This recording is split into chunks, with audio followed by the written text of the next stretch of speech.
दे धडक बेधडक आपल्या परिसरातील ताज्या घडामोडी, घटना, समस्या, विविध क्षेत्रातील सर्वदूर बातम्या पाहण्यासाठी लोकशक्ती लाईव्ह न्यूज चॅनलला सबस्क्राईब करा आणि नोटिफिकेशन मिळवण्यासाठी बेल आयकॉनला प्रेस करा।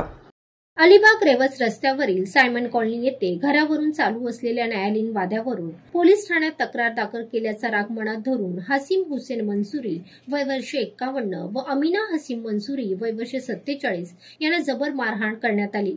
सलीम डिगी यांनी मारहाण करीत गंभीर जखमी केले असल्याबाबतची तक्रार हसीम मंसूरी यांनी अलिबाग पोलीस ठाण्यात दिली आहे। अलिबाग तालुक्यातील थळ ग्रामपंचायत हद्दीतील सायमन कॉलनी येथे दिनांक 23 डिसेंबर 2024 रोजी दुपारी 1 वाजण्याच्या सुमारास सलीम डिगी हा हसीम मंसूरी यांच्या घरात शिरला। घरावरून चालू असलेल्या न्यायालयीन वादावरून तसेच सलीम डिगी याच्या विरुद्ध अमीना यांनी अलिबाग पोलीस ठाण्यात दिलेल्या तक्रारीबाबत राग मनात धरून त्याच्या हातातील लोखंडी रॉडने डोक्यावर तसेच उजव्या हातावर प्रहार केले। यामध्ये हसीम मंसूरी जबर जखमी झाले असून त्यांना उपचाराकरिता सिव्हिल हॉस्पिटल अलिबाग येथे नेण्यात आले। त्यानंतर देखील आरोपी येथे थांबला नाही।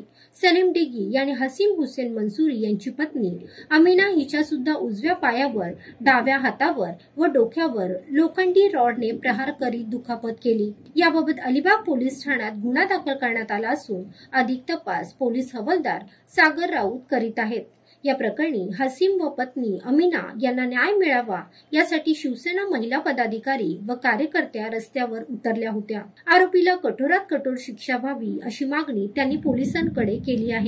अमीना मंसूरीची मुलगी लहान 23 तारखेला माझ्या मम्मीला घरात घुसून मारलेली आहे। पहिले माझ्या पप्पांना मारले त्याने डोक्यावर रॉडने, त्याच्यानंतर माझ्या मम्मीला इतकं मारलेलं आहे की आपण अपेक्षा पण करू नाही शकत की एका महिलेला एवढी मारलेली आहे।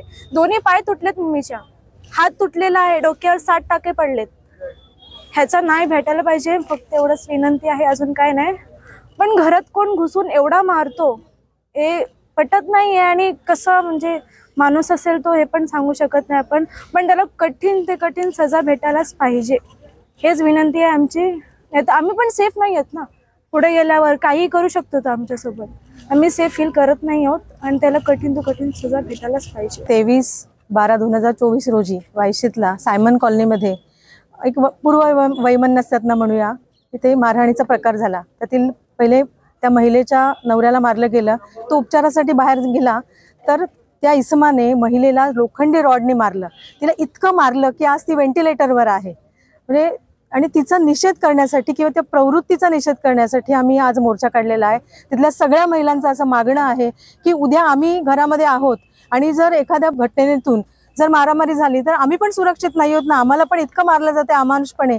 त्या महिलेचं तुम्ही उदाहरण बघाल तर तिच्या अक्षरशः पोटऱ्या फोडून काढलेल्या आहेत। या तिच्या 2 मुली आहेत, त्यांना न्याय कोण देणार? कारण आज ती कितीही बरी झाली, तिला किती औषध उपचार जरी मिळाले तरी तिने बेड रिडनच झालेली आहे ती। आणि मग अशा जर कोण मारत असेल तर त्याच्या विरुद्ध आवाज उठवायला पाहिजे, म्हणून आम्ही ते सगळेजण जमलेलो आहोत। कारण हा महिलांचा आवाज आहे, त्यांना सुरक्षित वाटत नाहीये घरामध्ये, तिच्या न्यायासाठी आम्ही आलेलो। लोकशक्ती लाईव्हसाठी अमोल कुमार जैन, अलिबाग। अशाच सच्चाई दर्शवणाऱ्या बातम्या पाहण्यासाठी लोकशक्ती लाईव्ह न्यूज चॅनलला लाईक करा, शेअर करा आणि सबस्क्राईब करा।